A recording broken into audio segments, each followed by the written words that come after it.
Yo, what's going on, guys? It's Jinn here, and today I'm going to be showing you guys how to make emotional guitar loops for POLO G, toosii, NBA Youngboy, and there's a bunch of people who use emotional guitar beats now.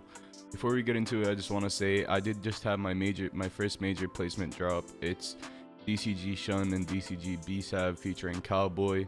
I'll put a preview of the song up right now. When that night come, want your life run, I got some shit that'll strike you. I got mob ties, I will not lie. Put my right hand on the Bible, and I know she ain't no. And if you guys want to see me break down the loop, just let me know in the comments down below, and I'll do that for you. If you guys enjoy these videos, be sure to follow me on Instagram and Twitter. I'll put them up on the screen right now, as well as in the description box below. Before I show you guys how I made this loop, let me just play it real quick, and yeah.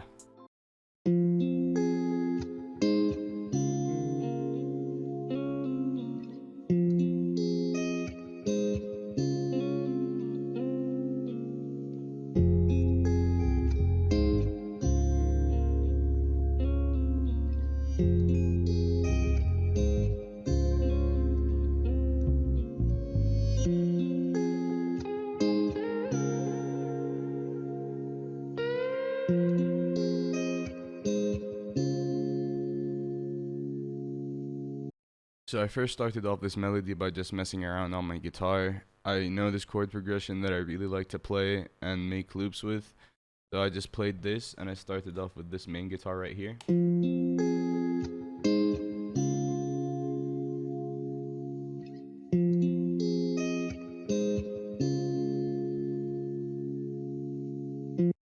It's a very simple chord progression, and here's what the guitar is actually playing, but put into like a keyboard. This is what it actually sounds in piano form.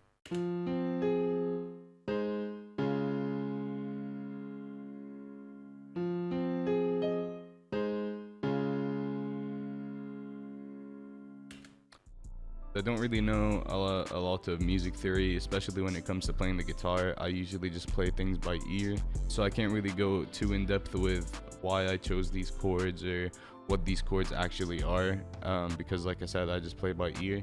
But one thing that I can say is in the second part, you'll notice that I added this note right here that's not in the first part, and that's just because I wanted to add variation, and also just these three notes coming down sound really nice together. After that, I added this second guitar, which sounds like this on its own.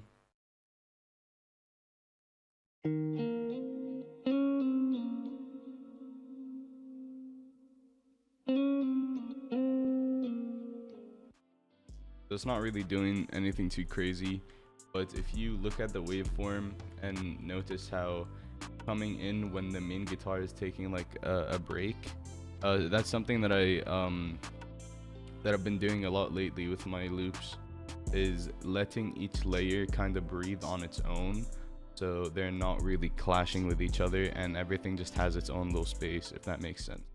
After that, I added this crunch guitar, which sounds like this.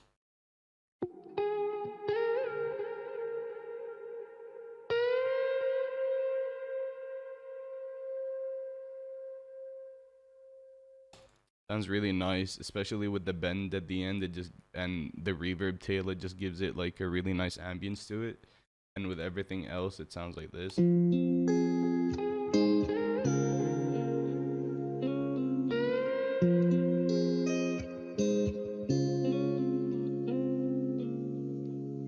Also, you might notice this bend right here, which goes up like one semitone and then back down. It sounds really cool. I'll play again.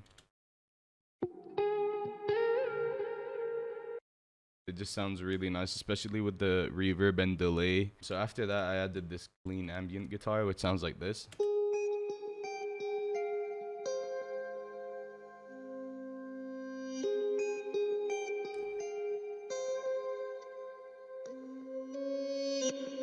So you might have noticed that here it reverses, and I actually did that manually. And the way you do that is by you click and drag the samples to copy it, and then you click on the top left and then make it unique, and then you reverse, and then you find the part that you want to keep reversed.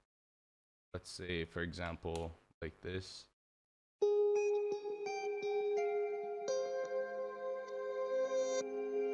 It doesn't sound good obviously, but that's the idea.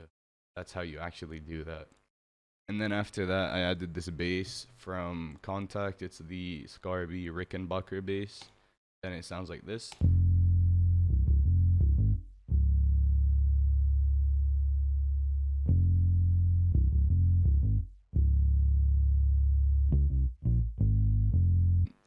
And in context with everything else, with everything playing, this is how the whole loop sounds.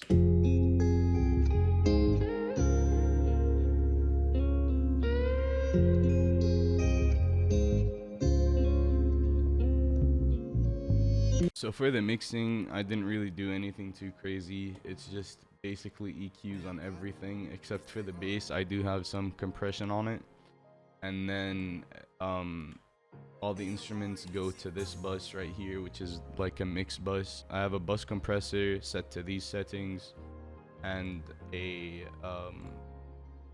imager to make everything sound wider. And I'm running the bus into another bus which has for parallel compression.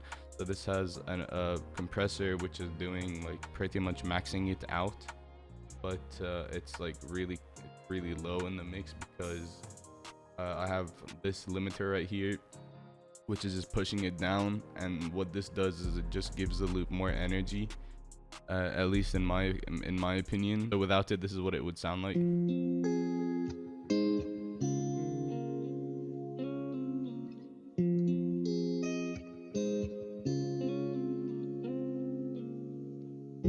And then with it,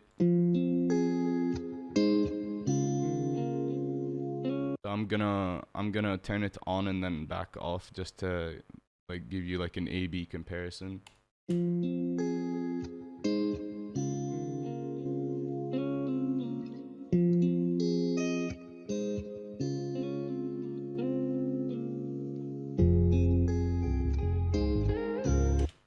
It does make it louder, but you can also like kind of feel the energy increase when I turn the compressor back on. The way that I like to structure my loops is I like to kind of have like a little arrangement going on where this is an intro section, this is like this is like the pre-hook, this is first part of the hook, second part of the hook, and then like a break after the hook, and then after that it's all just stems. But anyway, that's it for this video. I hope you guys enjoyed this. I hope you learned something. If you did enjoy it, be sure to leave a like and a comment down below letting me know what you guys want to see in the future. And yeah, follow my Instagram, Twitter, all that will be in the description down below. I'll see you guys next time. Peace. I just stand on my business, be shut up and listen, just run me my check, I don't